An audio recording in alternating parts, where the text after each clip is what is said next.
نحمده ونصلي ونسلم على رسوله الكريم وعلى آله وأصحابه أجمعين. من شفیع آسیاں بانم بجون، من شفیع آسیاں باشم بجون، تارہانم شاش زشکنجا گران. آسیاں وہ اہل کبارا بجد، وارہانم از عطا بے نقص عہد، بلکہ انشاء راش پاعت بود، بلکہ انشاء راش پاعت بود. گفت شاہ جو حکم نافذ میراد. انتہائی واجب الاحترام سامعین مثنوی مولانا روم، الحمدللہ ثم الحمدللہ، شب جمعہ کی ان ساعتوں میں ہمارے مرکز خانقاہ مولا روم میں مولانا روم رحمۃ اللہ علیہ کی مثنوی شریف سے استفادے کا یہ سلسلہ خدا کے فضل و کرم سے احسن انداز میں جاری ہے. وقت کو بہت احتیاط سے برتا جاتا ہے.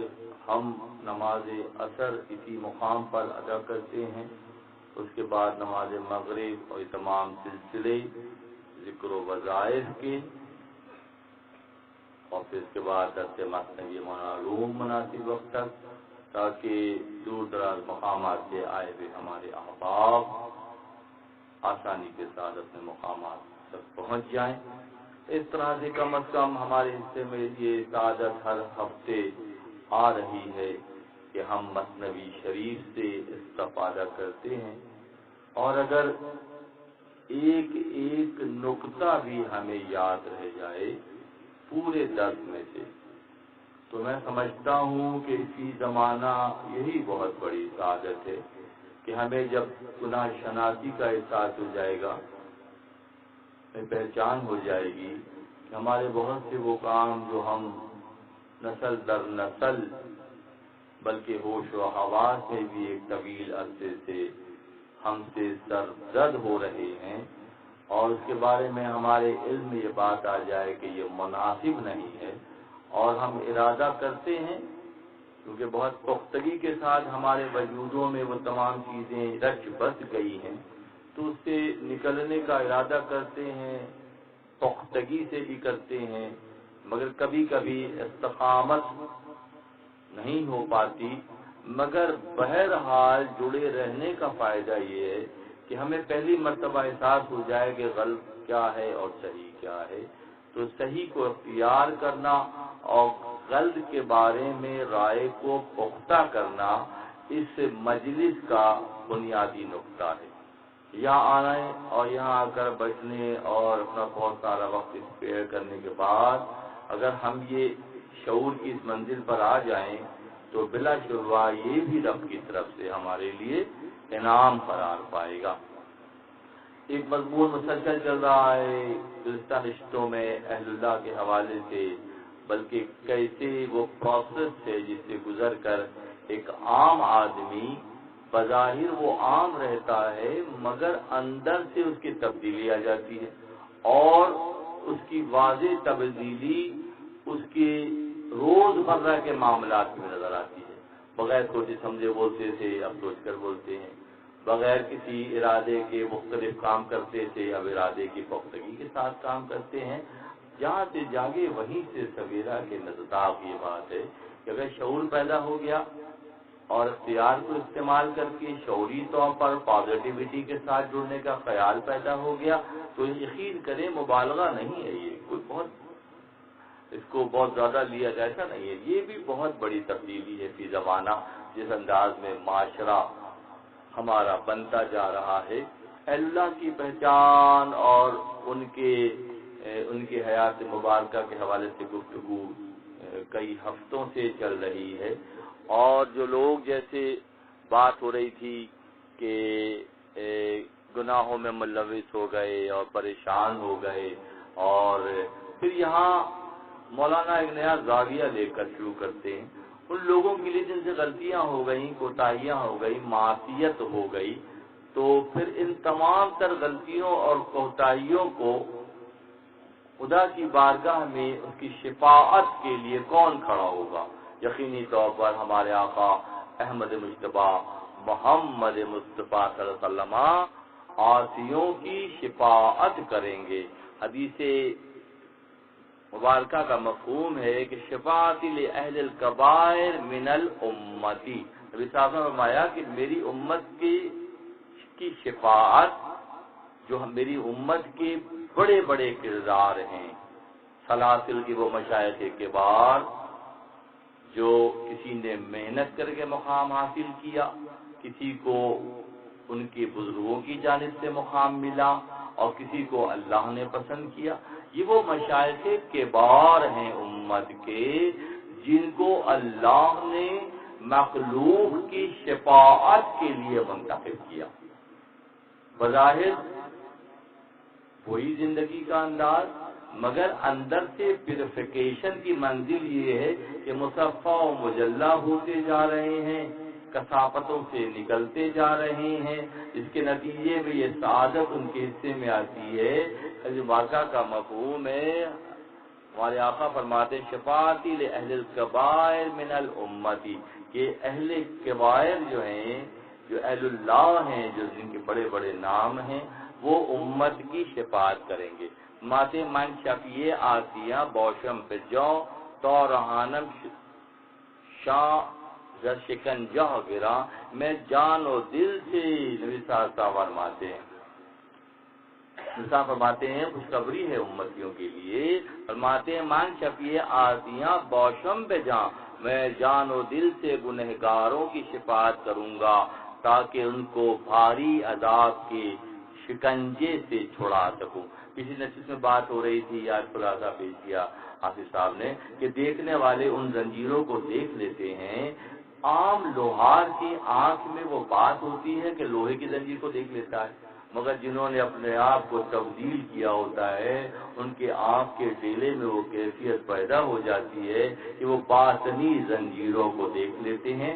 یہ تو عام بات ہوئی، اہل اللہ میں یہ وقت پیدا ہو جاتا ہے، اور جو اہل اللہ کے امام ہیں بلکہ انبیاء کے امام ہیں، آقا صاحب السلام فرماتے ہیں میں جان و دل سے گناہگاروں کی شفاعت کروں گا تاکہ ان کو بھاری عذاب کے شکنجے سے چھڑا سکوں۔ میں نافرمانوں اور کبیرہ گناہ کے ارتکاب کرنے والوں کو خاص کوشش کے ساتھ خدا کا عہد توڑنے کے عذاب سے چھڑاؤں گا، مگر میری امت کے نیک لوگ اس تکلیف کے دن میں شفاعت سے فارغ ہیں کیونکہ وہ پہلے ہی سے بخشے ہوئے ہیں۔ یہ بہت اہم بات ہے۔ انسان شفاعت کی کریں گے جو دنیا میں ملوث ہو گئے، دنیا داری میں لگ گئے، دنیا کی زندگی کو انہوں نے کھیل تماشے کی طرح گزارا اور وہ گناہوں میں ملوث ہو کر کیونکہ آقا کے امتی ہیں تو آقا صلی اللہ علیہ وسلم ان کی شفاعت فرمائیں گے۔ مگر جو بڑے بڑے لوگ ہیں ان کو شفاعت کی کیا ضرورت ہے؟ ان کا اپنا کریکٹر اتنا مضبوط ہے کہ وہ نہ صرف اپنے معاملات کو بہتر کر کیا انہوں نے، بلکہ ان کو شفاعت کا حق اللہ تعالیٰ قیامت میں دے دے گا۔ صالحان امتم خود فارغان شفاعت ہو یہ من روزے گزن، کہ نبی صلی اللہ علیہ وسلم فرماتے ہیں، مبارکہ کا مفہوم ہے کہ میری امت کے جو صالحین ہیں وہ شفاعت میری شفاعت سے فارغ ہیں، کیونکہ مگر میری امت کے نیک لوگ اس تکلیف کے دن میری شفاعت سے فارغ ہیں، کیونکہ وہ پہلے ہی بخشے ہوئے ہیں۔ دنیاوی زندگی کو خدا کے بتائے ہوئے قوانین اور نبی صلی اللہ علیہ وسلم کی سنت کے مطابق گزارنے کے نتیجے میں وہ پہلے ہی اس مقام پر ہیں، ان کو پھر شفاعت کی ضرورت نہیں ہے۔ پھر وہ کیا کریں گے؟ بلکہ اشارہ شفاعت آبوت، بلکہ خدا ان سے شفاعت کا کام لے گا۔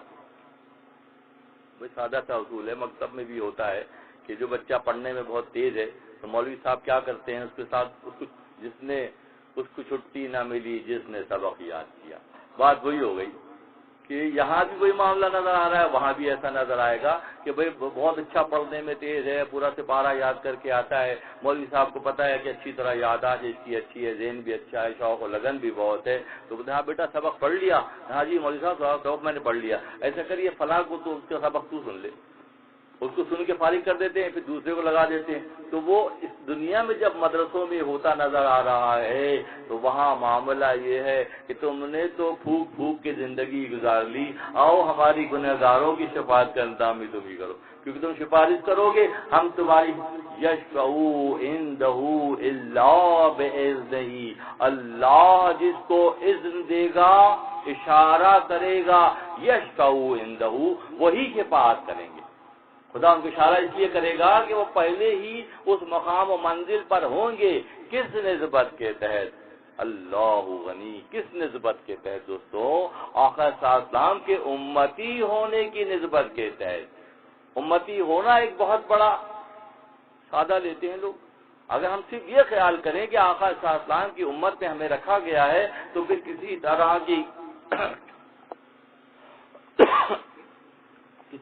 کی نیگیٹیویٹی تو بھی شامل نہیں ہونی چاہیے۔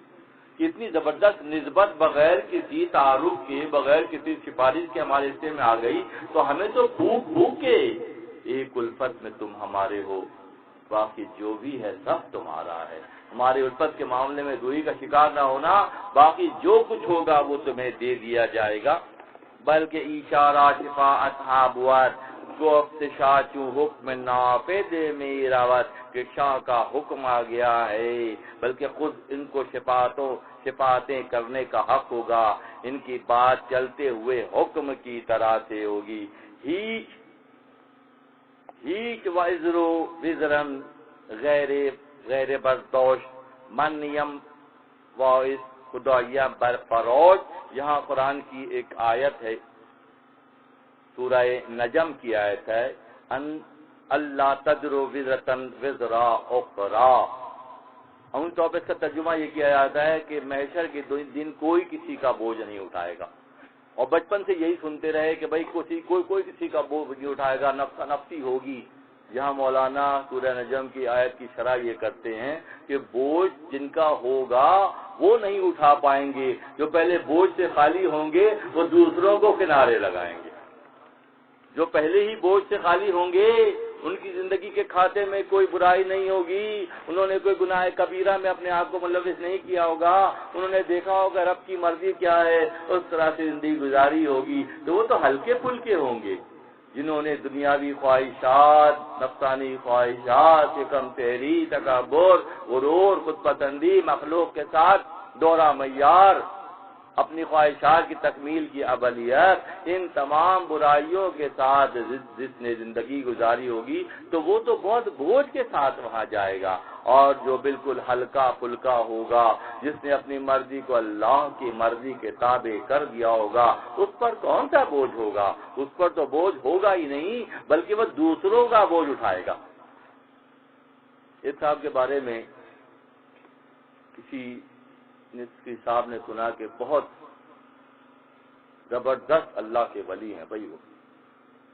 اچھا، شوق ہو گیا، بہت دور دراز مقامات سے پیدل چلتے چلتے گاؤں دیہات کراس کرتے اس علاقے میں پہنچے جن کے بارے میں کہا گیا تھا۔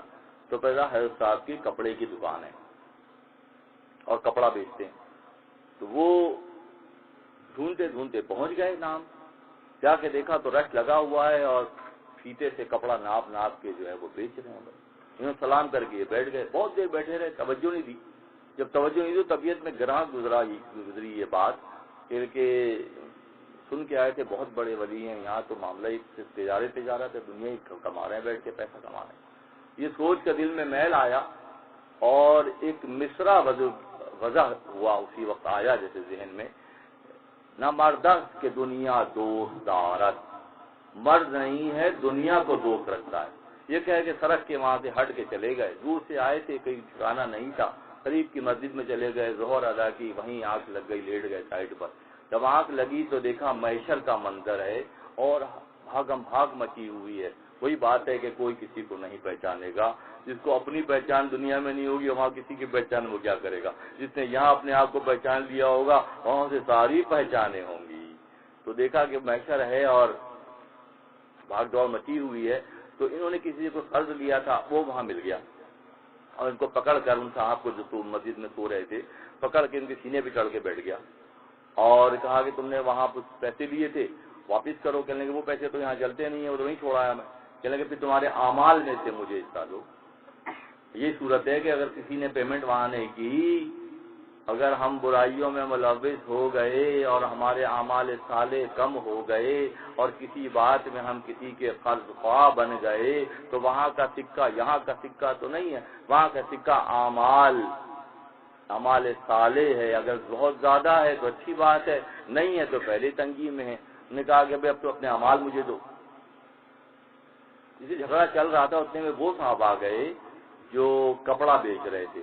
تو کیا کرتے ہو، میرا دوست ہے، تم دبائے بیٹھے ہو، سیدھے پہ چڑھ کے بیٹھے ہو۔ صاحب اس نے میرے پیسے لیے تھے، وہاں دے نہیں رہا ہے۔ کتنے پیسے چاہیے؟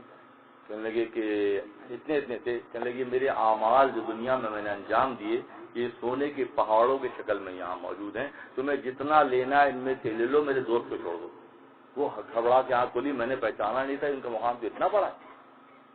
واپس پہنچے وہیں پہ دکان پہ تو وہ کپڑا بیچ رہے ہیں، اسی ناپ کے اسکیل سے بیچ رہے ہیں۔ بیٹھ گیا ایک طرف، پھر سلام دعا بھی کیسے آنا ہوا، کیا معاملات ہوئے؟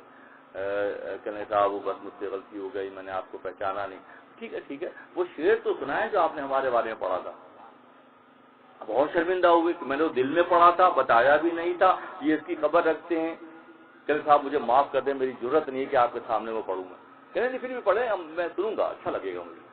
تو نے کہا صاحب میں نے کہا تھا نہ مردست کہ دنیا دوست دارت، مرد نہیں ہے دنیا کو دوست رکھتا ہے۔ تو مصرع ان بزرگ نے مکمل کیا، اگر دورت برویے دوست دارت، اگر دنیا میں بظاہر مشغول ہوں تو اپنے لیے نہیں ہوں، اپنے دوستوں کی گردنیں چھڑانے کے لیے ہوں، اپنے لیے نہیں ہوں۔ میرا معاملہ تو بالکل صاف ہے، ہاں تم جیسوں کی گردنوں کو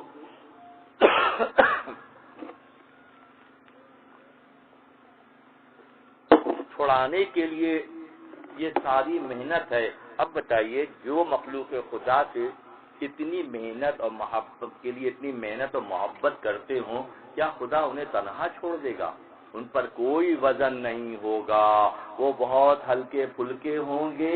جب ہلکے پھلکے ہوں گے تو بہت سو کا لگیج اٹھا کر چلنے جیسے ہو جائیں گے اور بہت سو کو منزل پر پہنچانے والے، کیونکہ خدا ان کو اذن دے گا، خدا ان کو اشارہ کرے گا کہ تم جو ہے وہ تمہارے اعمال صالح کا وزن زیادہ ہے اور یہ بیچارے اس وقت پریشان ہیں۔ اللہ تعالیٰ ان کی شفاعت گنہگاروں کے حق میں قبول کرے گا۔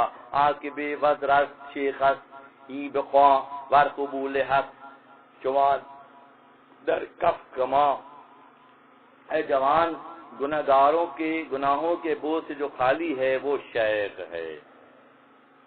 جو گناہوں کے شیخ کون ہے؟ اب یہاں پہ شیخ کی شرح مولانا فرماتے ہیں جو گناہوں کے بوجھ سے خالی ہے وہ شیخ ہے، جس نے پوری زندگی اللہ کی رضا کے لیے محنت کی ہو اور گناہوں کے بوجھ سے وہ خالی ہو تو خالصتاً شیخ وہ ہے۔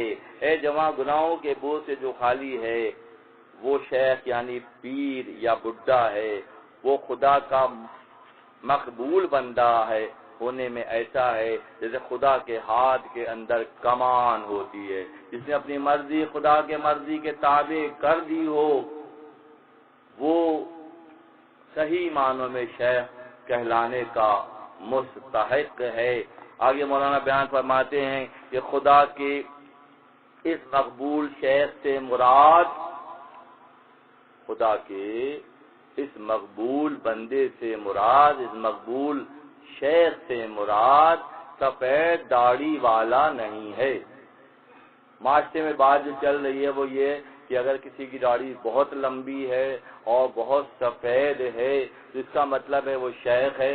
مولانا کوئی رعایت نہیں کرتے، وہاں فرماتے ہیں کہ سفید داڑھی ہونا شیخ ہونے کی دلیل نہیں ہے۔ وہاں فرماتے ہیں کہ سفید مطلق سفید داڑھی والا نہیں، اگرچہ کہ اس کے اعمال برے ہوں، مگر وہ اعمال برے ہوں مگر اس کے اندر کی صفائی بہت اعلیٰ درجے کی ہو، اور اگر وہ جوان بھی ہے، اگر وہ جوان بھی ہے تو شیخ کہلانے جیسا ہے۔ جس نے اندر کی صفائی کر لی، اس کے بال کے بھی سفید نہیں ہوئے، وہ شیخ ہے کیونکہ اس نے صفائی کر لی۔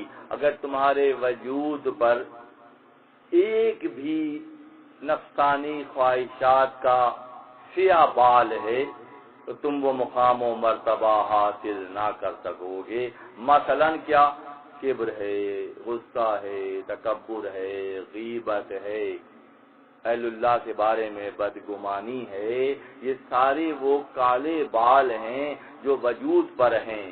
بظاہر اگر کوئی سفید ہو گیا مگر اس کے اندر سیاہی ہے تو وہ شیخ کہلانے کا مستحق قرار نہیں پاتا، اور اگر کوئی اندر سے بالکل سفید مصفا و مجلہ ہے، باہر اس کی داڑھی سیاہ ہے تو کوئی فرق نہیں پڑتا کیونکہ اس نے وہ مقام حاصل۔ ہست آمو یہ سیاہ ہستی او تو ہستی شے نمان طور منہ، یہ سفید وہ کالا بال اس کی ہستی ہے تاکہ اس کی ہستی سے ایک بھی بال کا تار باقی نہ رہے۔ جب اس کی ہستی نہ رہے تو وہ شیخ ہے، اگرچہ کہ کالے بالوں والا ہے یا کڑبڑے بالوں والا ہے۔ اگر اس کی ہستی اس نے اپنے اپنی کو مٹا دیا ہے اور اللہ کی رضا کے لیے اپنے آپ کو وقف کر دیا ہے، اگر وہ کالی داڑھی والا بھی ہے تو اللہ کے ہاں مقبول ہے۔ ہست آمو یہ سیاہ وصف بشر نیست آمو مو یہ ریشے مو یہ سر، کہ یہ جو سیاہ بال ہیں یہ بشریت کا تقاضا ہے۔ جب تک بشری تقاضے بے شین ری بشر میں سے اگر بندگی کا بے نکال دیا جائے تو کیا بچ جاتا ہے؟ شر بچ جاتا ہے۔ بشریت میں اگر اللہ کی بندگی کا مکمل خیال ہے دائرہ بشریت میں، لباس بشریت میں، تو پھر بشری تقاضوں کو، خواہشات نفسانی کو اللہ کی رضا کے لیے کسی نے اگر نکیل ڈال دی، باندھ دیا، تو پھر کیا ہے؟ پھر وہ اللہ کے ہاں مقبول ہے۔ ہست آمو یہ سیاہ وصف بشر نیست آمو مو یہ ریشو مو یہ سر، کہ اگر وصف بشریت میں دنیاوی خواہشات بہت زیادہ ہیں تو اس کا مطلب ہے کہ ابھی اس کے بال بظاہر سفید بھی ہو گیا، 55 کا ہو گیا، 60 کا ہو گیا، بال سارے سفید، داڑھی ساری سفید ہو گئی، مگر دنیا طلبی ابھی ختم نہ ہوئی، شہوت کا خیال ابھی ختم نہ ہوا، یکسوئی اس میں پیدا نہیں ہوئی، راہ خدا کے لیے محنت کا جذبہ نہیں جاگا، تو پھر وہ بات وہی ہوگی کہ سفیدی تو آ گئی۔ بزرگی با علم و بسال، بزرگی علم کی وجہ سے ہے، سال کی وجہ سے نہیں ہے۔ 65 سال کے ہو گئے، بال سارے سفید ہو گئے اور بزرگانہ شان نہیں پیدا ہوئی کہ اپنے نفس کو باندھنے کا سلیقہ نہیں آیا، تو مولانا فرماتے ہیں کہ پھر بشری تقاضوں کی وجہ سے ان پر بہت، جبکہ معاملہ دوسری طرف کیا ہے؟ ماد در عیسیٰ برو در صد نفیر کے جوان آگشتبو شیخم مو پیر۔ اب یہاں مولانا کی کیا بات ہے، قرآن سے مثال دیتے ہیں کہ حضرت عیسیٰ ابن مریم علیہ السلام، حضرت عیسیٰ علیہ السلام پالنے میں اعلان کر رہے ہیں۔ ابھی ان کے بال نہیں نکلے، ان کی داڑھی نہیں آئی، مگر مقام خدا نے انہیں وہ دیا کہ پالنے میں بزرگی کا اعلان فرما رہے ہیں، پالنے میں شیخ ہیں۔ آج روئی ہے قرآن، قال انی عبد اللہ اتانی الکتاب وجعلنی مبارکا انما کنت واوصی بی، یعنی کہ اللہ تعالیٰ قرآن میں سورہ مریم میں فرماتا ہے کہ عیسیٰ ابن مریم اپنی بزرگی کا اعلان کہاں کر رہے ہیں؟ پالنے میں کر رہے ہیں، پالنے میں کر رہے ہیں، ابھی بچے ہیں، مگر مقام و مرتبہ کیا ہے کہ اللہ کے راستے پر اس انداز میں ان کی فکر کو اللہ نے سنوارا کہ وہ پالنے میں بھی بزرگ ہیں۔ اور دوسری طرف محشر میں گئے شیخ تو اعمال ندارت، محشر میں گئے شیخ تو اعمال ندارت، اور جس مال کے تاجر تھے وہی مال ندارت کہ جو جب محشر میں وہاں پہنچے تو پتہ چلا کہ کچھ بھی نہیں ہے، بہت سے کھڑے ہو جائیں گے دعوے دار ہمارا مال واپس کرو، تو اس پر کون مدد کرے گا؟ تو پھر اللہ کا کوئی دوست تمہاری مدد کرے گا، بشرطے تم اللہ کے دوستوں سے نسبت میں بھی تو رہو، ان کے بارے میں بدگمان ہو، ان کے بارے میں تمہاری رائے کلیئر نہیں ہے، تم سے خود عمل ہوتا نہیں ہے، اور ان کی ذرا سری باتوں پہ جیسے مکھی جا کے گندگی پہ بیٹھ جاتی ہے، تم ان کے اندر برائیاں تلاش کرتے ہو، اور پھر اس گمان و خیال میں بھی ہو کہ وہ تمہاری شفاعت کریں گے اور تمہارے لیے جو ہے راستہ نکالیں گے۔ واریہ کے موئے سیاہ کا بس موت نیت بروے شیخ و مقبول و خدا، اگر ایک بھی کالا بال جو ہمارا بشری وصف ہے اس پر نہیں ہے تو پھر وہ شیخ ہے، خدا کا مقبول ہے۔ اللہ آج شیخ کو ڈیفائن کر دیا، شیخ ہوگا وہی۔ اگر مشائخ یا اہل سلسلہ لوگوں کو اپنی جانب راغب کریں تو وہاں گڑبڑ ہے، 100% گڑبڑ ہے۔ یہ تو ساری کی ساری ڈیوٹی اور ذمہ داری اللہ کے مخلوق کو اللہ سے ملانے کے لیے اور ان کی گردنوں کو جہنم کے خطابوں سے چھڑانے کے لیے دی گئی ہے۔ اور اگر کوئی دنیا دار کسی مقام پر پہنچ جائے یا اسے کوئی مقام مل جائے، اس مقام کو اپنی دنیا جمع کرنے کے لیے استعمال کرے تو وہاں پھر وہی کیفیت ہوگی کہ جیسی اس کی فکر ہوگی ویسا ہی ریوڑ اس کے حصے میں آئے گا، کیونکہ ٹنکی میں جو ہوتا ہے وہی ٹوٹی سے آتا ہے۔ اگر بہت بڑی ٹنکی ہے اور 8-10 ٹوٹیاں لگی ہوئی ہیں، جس ٹوٹی کو کھولیں گے اس میں سے وہی آئے گا جو ٹنکی میں ہوگا۔ اگر ٹنکی میں شربت ہے تو شربت آئے گا، لسی ہے تو لسی آئے گی، دودھ ہے تو دودھ آئے گا، شہد ہے تو شہد آئے گا۔ جو ٹنکی میں ٹینک میں ہوگا وہی ٹوٹیوں سے نکلے گا۔ اگر اخلاص عمل اور اخلاص عمل کے ساتھ اخلاص نیت کے ساتھ کوشش کی جائے گی، چاہے اس کے بال سارے سب سیاہ ہیں مگر اندر سے سب مصفا ہے، وہ فرماتے ہیں یہ شیخ کے اکبر ہونے کی دلیل ہے۔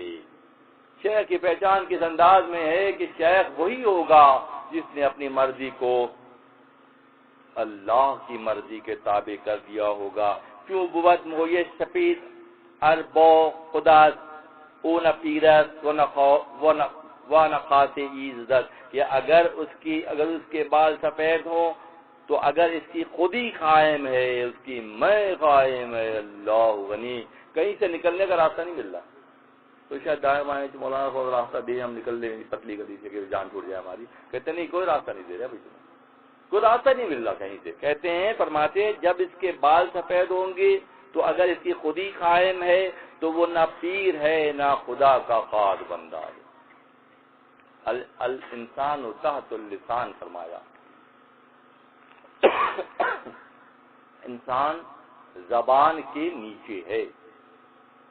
جیسے گھر ہے اور آنگن میں پردہ پڑا ہوا ہے، اندر کا حال نہیں معلوم ہے، جیسے پردہ ہٹاتے ہیں تو اندر کا پورا صحن اور وہاں کی سجاوٹ اور وہاں کا سلیقہ یا وہاں کا پوڑ پن ظاہر ہو جاتا ہے۔ ہر گھر کی بات ہے، پہلے زمانے میں تو بہت زیادہ ہوتا تھا کہ باہر کے دروازے سے صحن تک پردہ پڑا ہوتا تھا، لوگ ہٹا کے آتے تھے تو وہ جیسے پردہ ہٹتا تو اندر کا سلیقہ خواتین کا بھی اور مردوں کا سب ظاہر ہو جاتا۔ اسی طرح سے جب یہ پردہ ہٹتا ہے تو اندر کیا بھرا ہوا ہے معلوم ہو جاتا ہے۔ اندر کیا بھرا ہوا ہے؟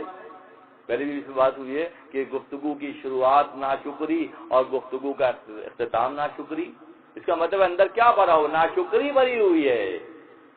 تو الانسان اطاعت اللسان فرمایا کہ انسان زبان کے نیچے ہے، تو کتنی احتیاط سے زبان کو استعمال کرنا ہے، کیونکہ یہ زبان ہی ہمیں دنیا میں مقبول بھی کرائے گی اور یہ زبان ہمیں معتوب بھی کرائے گی۔ آقا صلی اللہ علیہ وسلم کی حدیث مبارکہ کا مفہوم ہے، اگر دو جبڑوں اور دو رانوں کے درمیان کی مجھے ضمانت دو گے تو میں تمہیں جنت کی بشارت دوں گا۔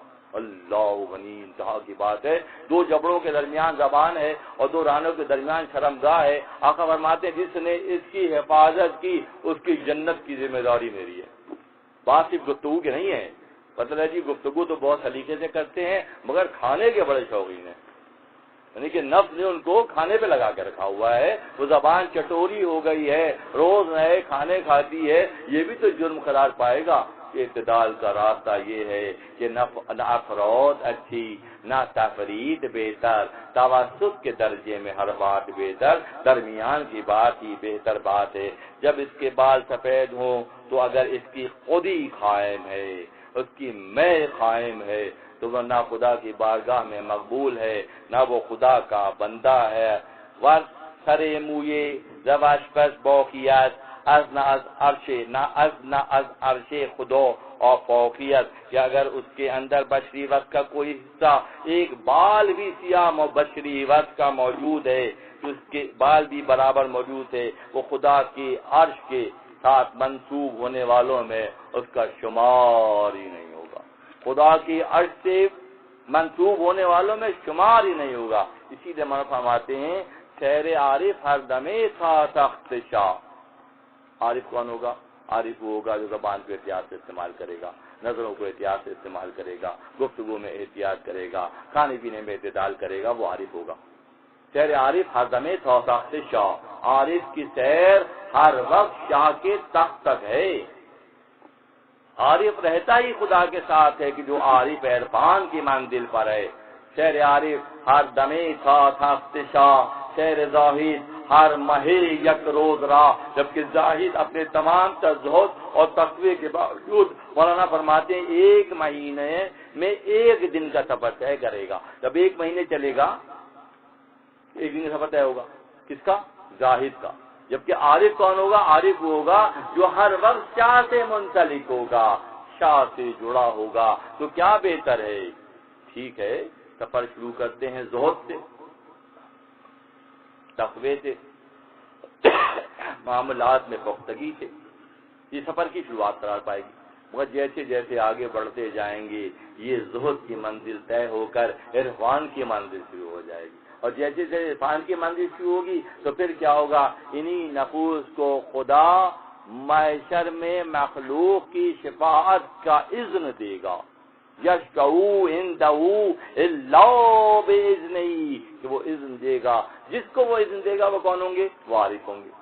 جس کو وہ اذن دے گا وہ کون ہوں گے؟ وہ مقبول بارگاہ عرش ہوں گے، جن کی پرواز عرش تک کی ہوگی۔ عارف کی پرواز ہر لمحے عرش تک ہوتی ہے، اور زاہد کی پرواز اپنی ذات کے لیے اس کی عبادتیں اور ریاضتیں، ہائے جہنم سے جان چھوٹ جائے، ہائے جنت مل جائے، اسی میں گزر جاتی ہے۔ عارف جو ہوتا ہے ان تمام جنت اور جہنم کے بکیڑوں سے نکل چکا ہوتا ہے، وہ تو اللہ کے لیے محنت کرتا ہے، نہ جہنم کے خوف سے کرتا ہے نہ جنت کی محبت میں کرتا ہے، وہ تو رب کو راضی کرنے کے لیے کرتا ہے۔ اور جب رب راضی ہو جائے گا تو کیا اذن دے گا؟ کیا اذن دے گا؟ اس کو اذن دے گا، اشارہ کرے گا کہ ٹھیک ہے تم شفاعت کرو، اللہ غنی اللہ غنی۔ تو کیا یہ بہتر نہ ہوگا کہ اپنے پوٹلے سنبھالنے کی ان چکروں سے نکل کر اللہ کو راضی کرنے کی راستے پر سفر کیا جائے، اور پھر اللہ کی رضا اور رغبت اس انداز میں آئے گی کہ وہ مخلوق کی خدمت پہلے مرحلے میں کرتا نظر آئے گا، مخلوق کی شفاعت اگلے مرحلے میں کرتا نظر آئے گا۔ پہلے مخلوق کی خدمت کرتا نظر آئے گا، بعد مخلوق کی شفاعت کا حق اللہ اسے دے گا۔ ایسے ہی ایک بزرگ اب بات آگئی، بزرگ کو بھی ہم سمجھ چکے اور شیخ کو بھی سمجھ چکے، یعنی کہ پچھلی تسلسل کی جو پچھلے کچھ نشستوں میں بات ہوئی وہ یہی ہوئی کہ ہم نے مولانا نے ہمیں سکھایا کہ دیکھو سمجھ دو کہ معاملہ اصل میں کیا ہے. پورے سفید ہو گئے، انا ختم نہیں ہوئی، کسی کام کے نہیں، اور ابھی جوانی ہی میں عاجزی در جوانی توبہ کردم، در جوانی توبہ کردن شیوہ پیغمبری، کہ جوانی کی توبہ پیغمبروں کے صف میں کھڑا کر دیتی ہے. اللہ غنی اللہ غنی. بال سارے سیاہ ہیں، لطافتوں کا معاملہ یہ ہے کہ پیغمبروں سے نسبت پیدا ہو گئی. بال سارے سفید ہیں ظاہری، بوے بھی سفید، داڑھی بھی سفید، مونچھیں بھی سفید، جسم پر جو بال ہیں وہ بھی سفید، مگر اندر کی مے ختم نہ ہوئی. جب یہ ختم ہو جاتی ہے تو پھر وہ کون کہلاتا ہے؟ وہ شیخ کہلاتا ہے، پھر وہ بزرگ کہلاتا ہے. مرحوم فرماتے ہیں با ہمیں امیدواران تو عام. ایسے ہی ایک شیخ اور بزرگ کا معاملہ یہ تھا، وقت کو بھی دیکھتا ہوں اور معاملات کو بھی دیکھتا ہوں. ایسے ایک بزرگ اور شیخ کا معاملہ یہ تھا کہ ان کے بیٹے پیدا ہوتے اور جوانی تک پہنچتے پہنچتے انتقال ہو جاتا. کئی بیٹے اس طرح دنیا سے گزر گئے. جو بڑی بھی تھیں خاتون جو تھیں وہ ہر وقت رونا واویلا، میرے بچے چلے گئے، اور ان کی آنکھ میں نہ آنسو نہ کوئی غم کا اظہار. تو بہت دن گزر گئے تو بڑی بی نے ایک دن پکڑ لیا کہ تم کیسے سخت دل آدمی ہو، ہم تو تمہاری بزرگی اور تمہارے مقام و مرتبے کی آس میں تھے کہ تم ہماری شفاعت کرو گے اور ہمارے ہم سر پہ ہاتھ رکھو گے آگے جا کے، اور تمہارا معاملہ یہ ہے کہ ابھی تمہارے لڑکے جوان جا رہے ہیں اور تمہیں کوئی غم ہی نہیں ہے. بہت دن تک ہنس کے ٹالتے رہے. مگر ایک دن جب تھوڑی کیفیت جلال کی کیفیت تھی، کہنے لگا وہ بچے، فرمایا کہ وہ بچے تیرے لیے مرے ہوں گے، میرے لیے نہیں مرے، وہ ہر وقت میرے ساتھ رہتے ہیں. میں اس منزل پر ہوں کہ اس عالم اور اس عالم کا معاملہ یہ ہے کہ جیسے تو ان کو یہاں دیکھتی ہے اور نظر نہیں آتے، میں ان کو وہاں دیکھتا ہوں وہ نظر آتے ہیں. یہ بزرگی کے اوصاف میں سے ایک وصف ہے جن پہ یہ نظر پیدا ہو جاتی ہے. انہوں نے ایک دن کہا کہ تجھے نظر نہیں آتے، تو روتی ہے، مجھے نظر آتے ہیں، ہر وقت میرے ساتھ رہتے ہیں. دیکھیے پھر معیت کی کیفیت جہاں مولانا کیسے واضح کر رہے ہیں. جن کو ہم فارغ کر آتے ہیں مٹی میں دبا کر، ہم سوچتے ہیں ان سے اب ہمارا کوئی کنیکشن نہیں ہو سکتا. کیسے نہیں ہو سکتا بھائی؟ کیوں نہیں ہو سکتا؟ ایک ہی پردہ اتنا فاصلہ پیدا کر دیتا ہے. اب لباس بشریت میں ہے، وہ لباس روحانیت میں ہے. اگر ہمارے پاس ٹریننگ کا کوئی سیشن ہوگا تو ہم عالم روحانیت کے بارے میں درک رکھ سکتے ہیں، پہچان رکھ سکتے ہیں. مگر کون سکھائے گا بات؟ کوئی سکھائے گا جس نے اپنی میں کو مٹایا ہوگا، اور جس نے میں کو مٹایا ہوگا اس کی معیت اور سنگت میں یہ سبق سیکھیں گے، نہ کہ دنیا داروں کے ساتھ اٹھک بیٹھک کر کے سارا وقت گزار کر یہ وقت ہمارے حصے میں آئے گا. ہمارے حصے میں یہ وقت جب ہی آئے گا جب ان سے جڑیں گے جو یہاں بھی دیکھ لیتے ہیں اور وہاں بھی دیکھ لیتے ہیں. حضرت نے فرمایا کہ جو ہے وہ فرمایا کہ تیرے لیے وہ بچے مر گئے ہیں، میرے لیے وہ نہیں مرے. وہ صرف لباس بشریت میں نہیں ہیں، عالم روحانیت میں ہیں. اور میرا معاملہ یہ ہے کہ میں یہاں سے وہاں تک ویسے ہی دیکھتا ہوں جیسے تو یہاں دیکھتی ہے. میں ہر طرف اللہ نے مجھے دیکھنے کا جو وقت دیا ہے یہ خصوصی طور پر ان کے حصے میں آتا ہے جو خدا سے جڑ جاتے ہیں. خلقرا خون تو یہ درگاہ خاص، حق را خان کے باپر کن خلاص. جہد بی مانت عزیز کو بہربان، چون شد گویت خدایا در مبند. رحمت جزبی بود سر آمرا، رحمت کلی بود ہم مامرا. رحمت جزت قرینے گشتا بکل، رحمت وہ وریاض ہادی السبل. اس کیفیت کو سمجھنے کے لیے مولانا نے بہت احتیاط کے ساتھ ہمیں مختلف سبق سکھائے. اور لباس بشریت میں رہتے ہوئے ایسے لوگ موجود ہیں جو یہاں بھی ہیں اور وہاں بھی ہیں. عارف یہاں بھی ہے اور اللہ کے عرش تک بھی ہے. زاہد کا سفر اس انداز میں آہستگی سے طے ہو رہا ہے. تو ہونا تو پھر چاہیے کہ عرفان کی منزل کی دعا، عرفان کی منزل کی دعا کی جائے۔ انبیاء ماسابق میں کئی انبیاء کا ذکر گزرا ہے جو اپنے اقوام پر، اپنی امتیوں پر، جنہوں نے بہت سخت بد دعائیں بھی کی۔ حضرت نوح علیہ السلام نے اپنی قوم سے بیزار ہو کر اللہ کی بارگاہ میں دعا کی، جس کے نتیجے میں بد دعا کی، جس کے نتیجے میں جو ہے سیلاب نمودار ہوا۔ حضرت یونس علیہ السلام نے اپنی قوم کے لیے بد دعا کی، دیگر انبیاء میں حضور صلی اللہ علیہ وسلم نے بد دعا کی، مگر جہاں تک ہم جن کی امت میں ہیں، آقا صلی اللہ علیہ وسلم کا معاملہ یہ ہے، اور ہمارے لیے مشعل راہ بھی یہی ہے کہ آقا جس انداز میں اپنے امتیوں سے بلکہ گنہگاروں سے بھی محبت کرتے تھے، تو امتی ہونے کا تقاضا تو یہ ہے کہ اسی وقت کو اختیار کرنے کا اسی وقت کو اختیار کرنے کی شعوری کوشش کی جائے، تاکہ امتیوں میں بھی بے شمار ایسے کردار جو ہیں الحمدللہ ثم الحمدللہ سلاسل میں ہیں اور پیدا ہونے ہیں۔ یہ اللہ کا خصوصی انعام و اکرام ہے کہ امتیوں میں ایسے کردار تراشے جاتے ہیں جو اللہ کی مرضی کے مطابق مخلوق کی یہاں بھی تربیت کرتے ہیں اور وہاں بھی شفاعت کرتے نظر آئیں گے۔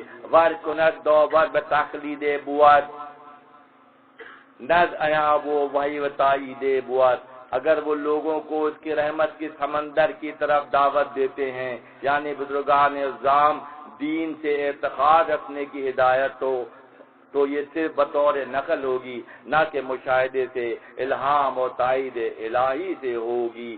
گوشت پس کیوں رحم دوری برہمو ہم چو پانی بگردے ہی رما، کیوں نداری نو فرزند خیز، کیوں کہ خطاد اجل شبا زد زنیش۔ انہیں بزرگ کی بات چل رہی ہے، انہوں نے کہا کہ تو نے ان کو اجل میں دیکھا، تو نے انہیں گزرا ہوا دیکھا، جبکہ میرا معاملہ یہ ہے کہ میں انہیں آنکھوں کے سامنے ہر وقت دیکھتا ہوں۔ جب آنکھوں کے سامنے دیکھتا ہوں تو پھر گریہ زاری نہیں ہوتی، گریہ زاری وہیں ہوتی ہے جہاں غفلت ہوتی ہے۔ خاص بہم بے بود بر چوں حساب خاص جو یک سو رفت پیدا گشت آپ، کیونکہ ہوتا پھر یہی ہے کہ ظاہری نظر نہر کے اوپر جو نہر میں پانی بہتا ہے اس کے اوپر گھاس پھوس جمع ہو جاتی ہے، وہ اس کو دیکھتی ہے۔ ظاہری نظر نہر کے اوپر کی سطح کے گھاس پھوس کو دیکھتی ہے، ظاہر کو دیکھتی ہے، جبکہ اللہ کے جو دوست ہوتے ہیں وہ گہرائی میں پانی کے بہنے کے عمل کو بھی دیکھ لیتے ہیں، جس کے نتیجے میں ان کے اندر اخلاص عمل اور اخلاص نیت پیدا ہوتا ہے، کیونکہ دست عقل نقشیت خدا خط فضویت از ہوا بر آب ماں، اور جب اللہ تعالیٰ کسی پر مہربانی کرتا ہے تو وہ خش و خاشاک کو نہیں بلکہ نہر کے میٹھے پانی کو دیکھتے ہیں۔ یہ اللہ کی طرف سے ہوتا ہے، یہ اللہ کی نوازشات مخلوق کی خدمت میں اور خواص کے حصے میں جب آتی ہیں، جب ان کا عمل صحیح رخ پر ہوتا ہے۔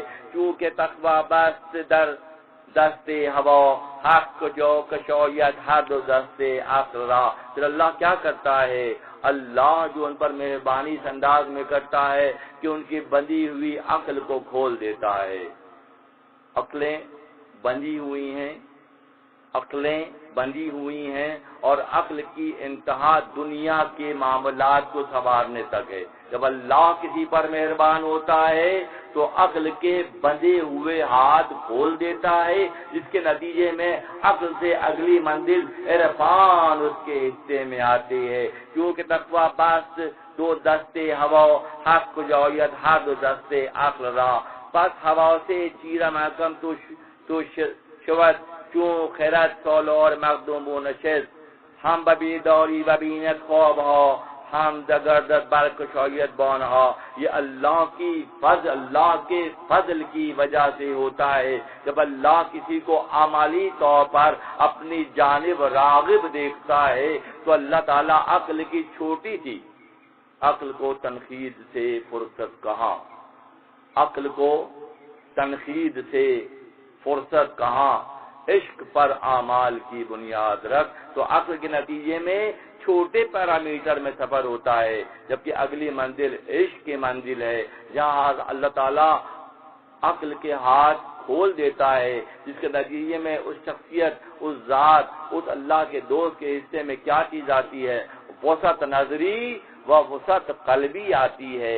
ایسے ہی ایک بزرگ کا تذکرہ یہاں پر اور ہو رہا ہے، فرماتے ہیں کہ ایک صاحب نابینا تھے، ایک حجرے میں رہتے تھے، تو ایک دوسرے مہمان ان کے پاس آئے، وہ بہت خدا ترس اور مخلوق کی خدمت، نابینا ہونے کے باوجود خدمت کرتے تھے۔ تو مہمان آ کر رہے، ہم نے دیکھا کہ طاق کے اندر قرآن رکھا ہوا، کہ نہیں یہ صاحب تو نابینا ہے اور قرآن رکھا ہوا ہے۔ بڑی حیرت ہوئی کہ جب یہ خود نابینا ہیں تو قرآن کا یہاں پہ کیا، مصحف کا یہاں پہ کیا کام ہے کہ مصحف یہاں رکھا ہوا، پوچھنے کی ہمت نہیں ہو رہی۔ صبر کر رہے ہیں، صبر جو ہے کشادگی کی کنجی ہے، جو نہیں ہو رہی۔ اب من لا صبر لہو لا ایمان لہو، جس میں صبر نہیں ہے اس میں ایمان ہی نہیں ہے۔ اور کسی کا ایمان چیک کرنا ہے صبح شام تک چیک ضرور کریں، تنقید نہ کریں، معلوم ہو جائے گا کہ عجلت پسندی کی انتہا پر ہے، یہ کام فوراً ہو جائے، یہ معاملہ فوراً ہو جائے، یعنی کہ فوراً تعدیل من الرحمن و تعدیل من الشیطان، عدل اور متانت اللہ کی طرف سے اور عجلت پسندی ابلیس کی طرف سے۔ تو وہ انہوں نے صبر کر لیا، سوال نہیں کیا۔ تو وہ تجسس تھا، رات کو کسی پہر خواب میں سے سو رہے تھے تو اچانک قرآن پڑھنے کی آواز کان میں آئی، جاگ گئے، جا کر دیکھا تو وہی بزرگ نابینا قرآن کو اسی مقام پر انگلی رکھ کر پڑھ رہے ہیں، جہاں انگلی ہے وہی دوہرا رہے ہیں۔ کہ ویسے تو یہ نابینا ہے اور یہاں یہ بالکل انگلی وہی ہے جہاں انہیں بیٹھ گئے۔ وہ بھی پوچھا کہ ہاں میں تو نابینا ہوں، قرآن مجھے حص تو نہیں ہے۔ میں نے اللہ کی بارگاہ میں دعا کی، اے اللہ ویسے میں نابینا ہی ٹھیک ہوں، مگر تیری قرآن سے مجھے اتنی محبت ہے کہ تو مجھے جب میں قرآن لے کر بیٹھوں تو میری آنکھیں لوٹا دیا کرے۔ جب میں قرآن لے کر بیٹھوں، اتنی قرآن، لیکن بات ہو گئی کہ سرک کر اگر دل میں ایمان اور اللہ کی محبت کا جذبہ کسی بھی لیول کا ہے، وَعَلَىٰ كُلِّ شَيْءٍ قَدِيرٌ، ذات ہر شے پر قادر ہے، اسے ہم سے تحریک چاہتا ہے کہ ان کے دل میں تحریک پیدا ہوئی۔ ویسے نابینا ہے، اپنے گھر کا کام کاج کرنے کے لیے آنکھیں نہیں چاہیے، بھی نہیں چاہیے، ٹھیک ہے مثال میں صحیح، مگر جب میں قرآن لے کر بیٹھوں تو اللہ میری آنکھیں مجھے لوٹا دے۔ رات کو قرآن لے کر بیٹھے اور انگلی اسی مقام پر ہے جو پڑھ رہے ہیں، تو جو مسافر تھے ان کو بڑی حیرت ہوئی کہ حضرت یہ کیا معاملہ ہے۔ کہنے لگے آپ نے دیکھ لیا ہے، راز میرا کھل گیا ہے، بات یہ ہے کہ میں انتہائی خشوع و خضوع سے اپنی رب کی بارگاہ میں یہ التجائیں اور درخواست کیا کرتا رہا کہ اے اللہ مجھے ویسے آنکھوں کی ضرورت نہیں ہے، میرا معاملات چل رہے ہیں، مگر تیری کتاب سے مجھے بڑی محبت ہے۔ اللہ غنی، جب کتاب سے محبت ہے تو یہ عالم ہے، صاحب کتاب سے محبت پیدا ہو جائے تو پھر کیا کیفیت ہوگی۔ جب کتاب سے محبت ہے تو یہ عالم ہے، درخواست کی قبول ہو گئی، اپلیکیشن لگائی کہ اس وقت مجھے آنکھیں مل جائیں، اس وقت ان کو آنکھیں مل جاتی تھیں۔ اور جب بھی قرآن لے کر بیٹھتے تھے، قرآن دید در ایام شیخ، پتہ چل گیا شیخ کون ہے؟ شیخ وہ ہے جس کے اندر کوئی بھی ایک بال بشری تقاضے کا نہیں ہے، وہ شیخ ہے۔ اور اگر پورا سفید ہو گیا ہے اور اندر سے سیاہی بھری ہوئی ہے تو وہ شیخ کہلانے کا مستحق نہیں ہے۔ یہاں ایسا ہی ایک بندہ ہے جو ثابت کر رہا ہے کہ مجھے کوئی شوق نہیں کسی چیز کا، مگر تیری کتاب سے عشق ہے، محبت ہے، تو وہاں کیا ہوا؟ پورا پیٹرن چینج کر دیا، وہ جو چاہے کرتا ہے، پورا پیٹرن چینج کر دیا گیا۔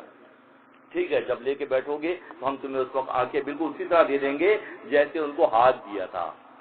جو لے کے بیٹھتے تھے قالین بننے کے لیے تو اس وقت یہ تو موزہ گلفز تو ہٹ جاتے تھے، ہاتھ تو اندر ہے، یہ تو گلفز ہے جس کے اندر ہاتھ ہے، تو یہ گلفز نہیں ہے، کوئی فرق نہیں پڑتا، ہاتھ ہے، کیونکہ وہ ذات جو 70 ماؤں سے زیادہ محبت کرتی ہے اس کے لیے کچھ بھی ناممکن نہیں ہے. ان کو وہاں پہ ہاتھ دیا اپنا کام چلانے کے لیے. تو ایک بات اور بھی چھپی ہوئی ہے, لوگ ٹنٹا پیر کہنے لگے ان کو. میں نے پہلے بھی کہا تھا پچھلی بار بھی کہ ٹنٹا پیر یہ اللہ کو پسند نہیں آئے. میرے دوست کو ٹنٹا کہہ رہا ہے, پوری دنیا ٹنٹا کہہ رہی ہے کہ ٹنٹا پیر ہاتھ کٹ گیا تھا, چوری کی تھی اور چوروں سے پکڑا گیا تھا, کہ ہم تمہارا مسئلہ حل کرتے ہیں. اندر رات کو بیٹھ کر گھر میں کام کرتے, ایک نے جھانک کر دیکھ لیا کہ اس وقت دونوں ہاتھوں سے کام کر رہے ہیں. وہ دھڑ کر کے اندر آیا, اے بندہ خدا تو نے یہ کیا کیا, تو بغیر اجازت یہ میرے گھر کے اندر آ گیا.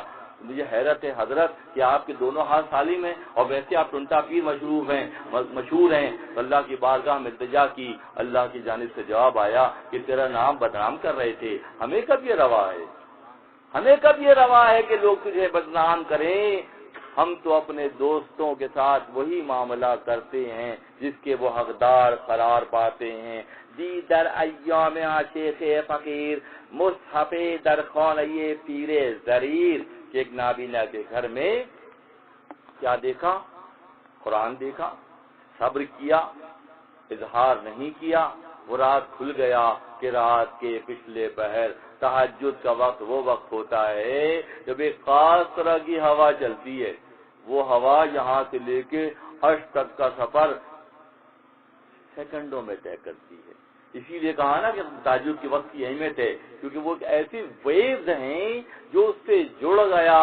اس کا معاملہ پھر یہ ہے کہ ہاٹ لائن اس نے دریافت کر لی, یہاں کہا وہاں پورا ہو گیا, یہاں کہا وہاں پورا ہو گیا. یہ کن کے حصے میں سعادت آئے گی؟ جن کے اندر مکمل صفائی ہو چکی ہوگی. اور اگر ایک بھی سیاہ بال خودی کا,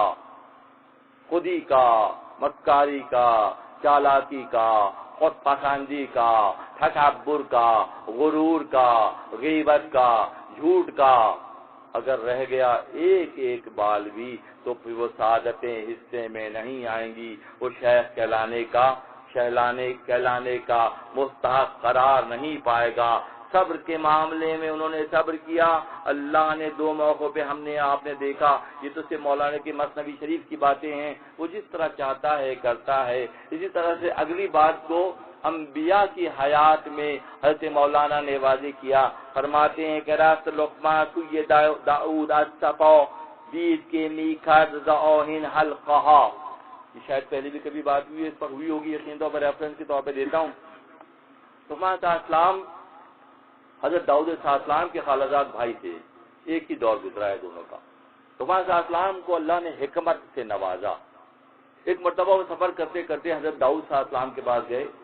داؤد نبی اللہ, 4 کتابوں میں سے ایک کتاب اللہ نے زبور آپ کو دی, اور خدا نے لہن آپ کو دیا. لہن خدا نے ایسا آپ کو دیا کہ جب آپ مخصوص معاملات کے بعد زبور کی تلاوت کرتے تو 4 دانگ عالم سے تمامی خلائق, تمامی مخلوق, چرن پرن اجنہ دیگر تمام انسان سب جمع ہو جاتے آپ کی اس لہن کی نغمگی کی وجہ سے. یعنی کہ لہن داؤدی جو مثال دی جاتی ہے کہ بھئی فلاں کا لہن جو ہے بہت اچھا ہے, قرآن پڑھتا ہے تو مسرور کر دیتا, تو وہ کیا کہلاتا ہے؟ لہن داؤدی کہلاتا ہے. جو اللہ نے ایک نبی کو لہن دیا, اس کا مطلب ہے کہ لہن جو ہے خوش کلامی, خود گفتاری, اور لہن جو ہے یہ انبیاء کی سنت بلکہ حضرت داؤد علیہ السلام کی سنت قرار پائے گی. اگر کوئی قاری صاحب بہت عمدگی سے قرآن پڑھتے ہیں بات بہت پھیل جائے گی. بغداد کے آس پاس کے علاقے میں بہت ڈاکو ہوتے تھے اور قافلوں کو لوٹ لیا کرتے تھے. ایک بہت بڑا قافلہ جا رہا تھا تو اس کے جو سب سے بڑا تاجر تھا, لوگوں نے کہا کہ صاحب اتنا بڑا قافلہ لے کے جا رہے ہیں آپ, ہارون رشید کے زمانے کی بات ہے, لے کے جا رہے ہیں اور آگے تو ایک بہت زبردست ڈاکو ہے, حضرت حذیفہ قرار پائے بعد میں. تو وہ اس کا علاقہ تھا بہت بڑا, 200 کے قریب ان کے ساتھ ان کے ساتھی تھے. وہ کسی قافلے کو چھوڑتے نہیں تھے. تو جب تک پوری تفصیل معلوم ہو گئی تو اس تاجروں کے سردار نے کہا کہ مجھے کوئی خوف نہیں ہے, مجھے بہترین سا ایک قاری بس دے دیں جو قرآن کو کمال پہ جا کے پڑھتا ہو. تو سب کیا کریں گے؟ باقی آگے کام میرا ہے. تو انہوں نے قاری کا انتظام کیا، قاری اللحن، جس کا لہن بہت اچھا تھا، جس کی پڑھنے میں نغمگی تھی، بالکل داؤد صاحب السلام کی طرح مسحور کر دیتا تھا. وہ قاری کو اگلے اونٹ پر بٹھا دیا کہ تم کچھ مت پڑھو، کچھ مت کرو، تمہارا کام صرف اتنا ہے کہ مسلسل قرآن لہن میں پڑھو. جیسے ہی ان کا علاقہ شروع ہوا، ان صاحب کا، ڈاکو صاحب کا، تو اس وقت یہ قرآن کی اس آیت کی تلاوت فرما رہے تھے، کیا مومنین کے دل ابھی بھی خدا کے آگے جھکنے جیسے نہ ہوئے؟ ایک تو بھائی میں نے بول دیا اس طرح مومنین کے دل اللہ کے آگے جھکنے. ایک کسی نے لہن سے جب پڑھا، اس میں نغمگی پیدا ہوئی، کانوں کے اندر گئی، سسٹم گھوم گیا اور وہ ڈیوائس ایکٹیو ہو گئی جس پر اللہ کی قدرت ہے. جیسے ہی انہوں نے سنا، کانوں میں ان کے بات آ گئی، اب تو دینے والے نے گواہی اور بشارت دے دی. تو وہ جو صاحب جو حضرت حذیفہ جن کا نام تھا، جو پہلے ڈاکو تھے، وہ جو ہے تائب ہو کر آ گئے. میں سمجھتا ہوں وہ تاجر بھی عام تاجر نہیں تھا، وہ بھیجا گیا کہ جاؤ، اندر سے بہت صاف ہے، وہاں تھوڑی سی کالک لگی ہوئی ہے، صفائی کرو گے تو چمک جائے گا. تو وہ جب آئے اور آ کر انہوں نے تائب ہو کر وہاں جو ہے اپنے آپ کو نئے سرے سے کلمہ پڑھا. جب کلمہ پڑھ لیا سردار نے، تو دیگر ساتھیوں نے کہا کہ اب ہم کیا کریں گے، ہمارے کو کوئی کام آتا نہیں، اور آپ ہی کے ساتھ ہم بھی جو ہے تائب ہو کر کلمہ پڑھ کر ایمان لے کو تازہ کرتے ہیں. اور ان تمام برے کاموں سے جب اللہ چاہتا ہے، جس کو چاہتا ہے اپنی جانب کھینچ لیتا ہے. صبر کا معاملہ بھی یہی ہے کہ جس نے صبر کیا اس کے ایمان کو تقویت ملتی ہے. داؤد علیہ السلام کے لہن کی بات ہو رہی تھی. دیگر معجزات میں سے آپ کا ایک اور بہت بڑا معجزہ ہے کہ لوہا آپ کے ہاتھ میں موم ہو جاتا تھا، نرم ہو جاتا تھا. آپ تصور کریں کہ بھٹی آگے بیٹھے ہیں اور لوہے کی سلاخوں کو، گرم سلاخوں کو ایسے گول گول موڑ رہے ہیں، رنگ بنا رہے ہیں. حضرت لقمان صلی اللہ علیہ وسلم ملنے کے لیے گئے تو وہ اپنے کام میں مشغول ہیں، سلام دعا کر کے بیٹھ گئے. وہ گرم لوہے کو، مومنانہ شان جب پیدا ہو جاتی ہے تمام خلائق ادنا ہو جاتی ہیں، آگ ادنا ہو جاتی ہے، ہوا ادنا ہو جاتی ہے، پانی ادنا، سب نیچے چلے جاتے ہیں، کیونکہ سامنے مومن سے مقابلہ ہوتا ہے. سامنے کس سے مقابلہ ہوتا ہے؟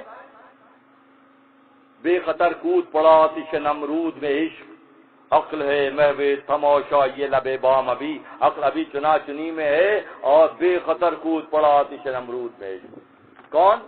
ابراہیم خلیل حق ابراہیم السلام بے خطر کود پڑے، کیونکہ آگ کو معلوم تھا کہ جو صاحب مقابلے پہ آئے ہیں یہ عام نہیں ہیں، یہ ان کے خاص ہیں. تو خاموشی ٹھنڈی ہو گئی. جب موسیٰ کلیم اللہ عصا کے ساتھ دریا نیل کے پاس پہنچے تو پانی کو بھی معلوم تھا کہ سامنے کون ہے. جب مردے پڑے ہوتے تھے تو مردوں کو معلوم تھا کہ ٹھوکر مار کر یہ قم باذن اللہ کہنے والے عیسیٰ ابن مریم ہیں. ان کو خوب پہچان ہے اللہ کے نبیوں اور اللہ کے دوستوں کی. نہیں ہے تو زمین جنبت نہ جنبت گل محمد کو پہچان نہیں. کب پیدا ہوگی؟ ابھی ہے ٹائم، ابھی تو تھوڑے اسی داڑھی میں کچھ بال سفید آئے ہیں، ذرا اور تھوڑا سا گزر جائے تو پھر کام شروع کریں گے. اسی کھیل میں سارا وقت جو ہے گزر جاتا ہے. حضرت لقمان صلی اللہ علیہ وسلم بڑی خاموشی سے بیٹھ کے وہ دیکھتے رہے. انہوں نے رنگ بنا کے پھر ان کو جوڑا. ذرا کہتے ہیں ایک ایسے لوہے کی رنگ والے ایک ایسا لباس ہوتا ہے جو جنگوں میں پہنا جاتا ہے، جس کے نتیجے میں تیر اور تلوار اور نیزوں کے زخموں سے وہ سپاہی محفوظ ہوتے ہیں جو لوہے کی ذرا پہنتے ہیں. جب انہوں نے پوری ذرا مکمل کی، میں مختصر کر رہا ہوں ورنہ مضمون بہت پھیل جائے گا، کہ مکمل کی تو پہن کے دکھایا لقمان صلی اللہ علیہ وسلم کو کہ یہ ذرا ہے، اس سے جسم محفوظ ہوتا ہے. آپ نے فرمایا صبر جو ہے اس سے بڑی ذرا ہے. جو صبر کی ذرا پہن لیتا ہے وہ تمام دکھوں سے پھر بے نیاز ہو جاتا ہے. یہ تو صرف جسم کو بچانے والا آپ نے بنایا ہے، جبکہ صبر کا گفت لقمان صبر نیکو ہم دمیز کو پناہو دافعو ہر جا غمیز. صبر بو حق فریقن اے فلاں آخر والعصر آگے بفا والعصر ان الانسان لفی خسر، زمانے کی قسم انسان خسارے میں. ایک عمومی تعبیر ہے کہ زمانے کی قسم، والعصر کی جو صورت ہے 30ویں پارے کی، والعصر ان الانسان لفی خسر، زمانے کی قسم کے انسان خسارے میں. اب خسارے کے علاوہ کون سے لوگ ہیں جو خسارے سے بچے ہوئے ہیں؟ الذین آمنوا وعملوا الصالحات وتواصوا بالحق وتواصوا بالصبر، جو حق سے جڑ گئے اور جنہوں نے صبر کیا. وہ ڈفرینشیٹ کیا کہ یہ وہ ہیں جو عمومی قاعدے کے لوگ ہیں، یہ وہ ہیں جو صبر کے نتیجے میں اللہ کی بارگاہ میں مقبول ہیں. 100,000 کیمیاں آفرید، سینکڑوں ہزاروں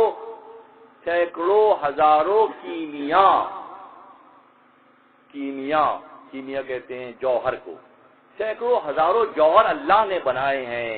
کیمیو یہ ہم جو صبر آدم نہ دی، مگر صبر جیسا کیمیا، صبر جیسا جوہر انسانوں نے نہیں دیکھا. کتنی زبردست بات ہے. تیسرے پارے کی آیت کو مولانا نے کس انداز میں ڈیفائن کیا ہے کہ ہم والعصر ان الانسان لفی خسر ایک زمانے سے پڑھ رہے ہیں. مولانا یہاں بھی بالکل کھول کے بتاتے ہیں 100,000 کیمیا آفرید، کیمیو یہ ہم جو صبر آدم نہ دید، کہ انسانوں نے صبر سے بڑھ کر جوہر نہیں دیکھا.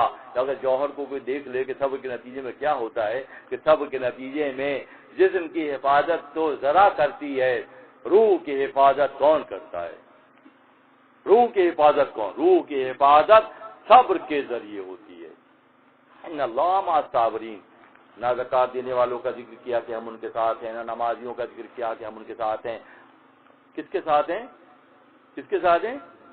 صبر کرنے والوں کے ساتھ. ان اللہ مع الصابرین، جو صبر کرتے ہیں پھر وہ جوہر کے رنگ کو دیکھتے ہیں. اللہ تعالیٰ صبر کرنے والوں کے ساتھ ہے. اللہ تعالیٰ کی معیت، سنگت کن کے ساتھ ہے؟ صبر کرنے والوں کے ساتھ ہے. تو کیا اختیار کرنا ہے؟ گر بہر زخمے تو پر کینا شوی، آج کجو بے سیخل آئینہ شوی، کہ ذرا سی بات پہ اگر تم رنجیدہ ہو جاؤ گے بغیر مجائی کے، بغیر صبر کے، آج کجو بے سیخل آئینہ شوی، بغیر مجائی کے تو آئینہ بھی نہیں بنتا. آئینہ بھی بڑی محنت کے بعد بنتا تھا پہلے زمانے میں. تو وہاں فرماتے ہیں کہ اگر تم صبر کرنے کا سلیقہ سیکھ لو، حضرت لقمان علیہ السلام کی طرح، اس مسافر کی طرح، اس شخص کی طرح جس نے ہاتھ جو ہے کٹ گئے تھے، مگر اللہ کی رحمت جوش میں آئی اور اسے مودا اس کا دستانہ اتر گیا، وہ اس کا ہاتھ جو ہے روح کی شکل میں قائم رہا اور اپنا کام کرتا رہا. فرماتے ہیں کہ صبر سے بڑھ کر کوئی کیمیا خدا نے نہیں بنایا. آج کی نشست کا خلاصہ ہم جس بات پر اس تسلسل میں آ کر رکے وہ کیا ہے؟ ان اللہ مع الصابرین. اللہ تعالیٰ صبر کرنے والوں کے ساتھ ہے. کس کے ساتھ ہے؟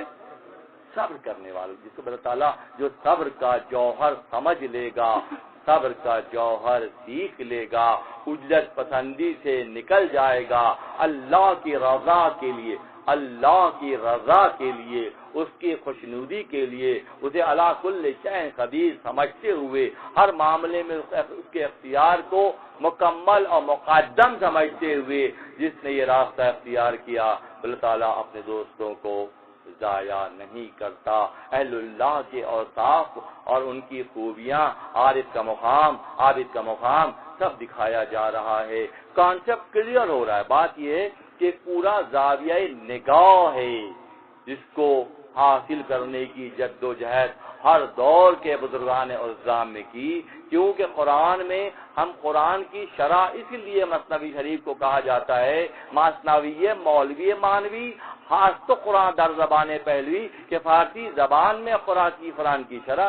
اس دور میں پچھلے کچھ 60-70 سالوں میں تعطل آیا، ورنہ ہر دور کے مشائخ کبار مثنوی سے استفادہ کرتے رہے.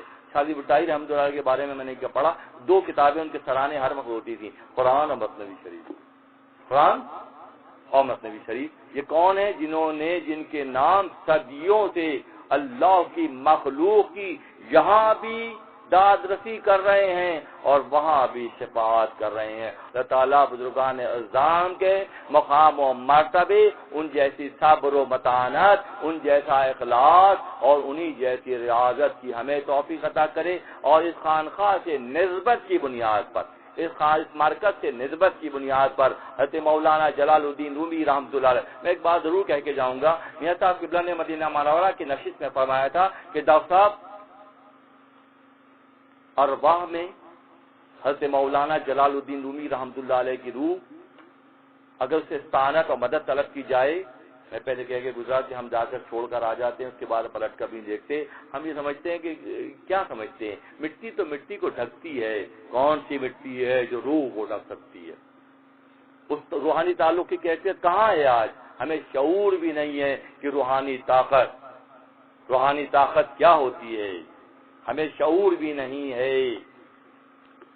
تیرا تن روح سے نہ آشنا ہے، تیرا تن روح سے نہ آشنا ہے، عجب کیا آہ تیری نارسا ہے۔ یہ دعائیں قبول نہیں ہو رہی، جب یہ دعائیں قبول نہیں ہو رہی، تیرے معاملات حل نہیں ہو رہے، تو تو نے مشقت کی زندگی استعمال شروع کر دی، اختیار کر لی، اور تو اپنی محنتوں پر بھروسہ کرنے لگا۔ خدا بے نیاز ذات ہے، تیرا تن روح سے نہ آشنا ہے، عجب کیا آہ تیری نارسا ہے، تنے بے روح سے بیزار ہے حق، تنے بے روح سے بیزار ہے حق، خدائیے زندہ زندوں کا خدا ہے، خدائیے زندہ زندوں کا خدا ہے۔ تو کیا ہونا ہے؟ زندگی کی دلیل دینی ہے، اپنے جاگنے اور اس کی جانب راغب رہنے کی ہمیں شعوری کوشش ویسے کرنی ہے کہ آنکھیں نہیں ہیں، مگر مناجات میں یہ ہے کہ نہیں چاہیے یہ آنکھیں، وہ والی دے دے، جب میں تیری کتاب لے کر بیٹھوں تو مجھے صاف صاف نظر آ جائے۔ دعا کا سلیقہ بھی بزرگ سکھاتے ہیں، ہم سمجھتے ہیں کہ ہم اس کو چھوٹا کر کے دیکھتے ہیں کہ وہ شاید اس پر قادر نہیں ہے، وہ ہر شے پر قادر ہے، وہ ہر شے پر قادر ہے۔ یقین کی کمی کی وجہ سے ہم نے دائرے بہت چھوٹے کر لیے، کاش کہ ہم اس کو اسی تناظر میں سمجھنے کے لیے جد و جہد کریں، محنت کریں، جس کا وہ حقیقی حق رکھتا ہے، اور ہم سے بھی وہی چاہتا ہے۔ اللہ تعالیٰ ہم سے کیا چاہتا ہے؟ اللہ تعالیٰ یہ چاہتا ہے کہ اسے پہچان کا حق ادا کریں ہم، مقام بشریت میں، دائرہ بشریت میں، دائرہ ابدیت میں اس کا تقاضا یہ ہے کہ ہم اسی لباس بشریت میں اسے پہچاننے کا حق ادا کریں، تاکہ ہمارے معاملات یہاں بھی سیدھے ہو جائیں اور وہاں بھی سیدھے ہو جائیں۔ وآخر دعوانا ان الحمد للہ رب العالمین۔